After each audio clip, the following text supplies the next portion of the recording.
Имало едно време едно село. Един ден се появил мъж и съобщил на селяните, че ще купува маймуни по $10 бройката.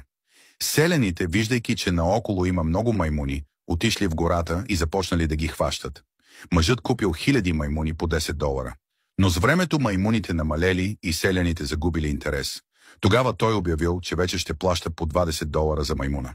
Това отново вдъхновило хората и те подновили ловуването.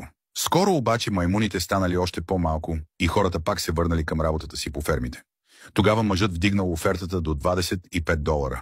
Маймуните вече били толкова малко, че било трудно дори да зърнеш една, камо ли да я хванеш. Тогава човекът обявил, че ще купува по $50 за маймуна, но трябвало да замине за града по работа, затова оставил асистента си да купува вместо него. След като мъжът заминал, асистентът казал на селяните: „Виждате ли всички тези маймуни затворени в голямата клетка, които мъжът събра? Ще ви ги продам по $35.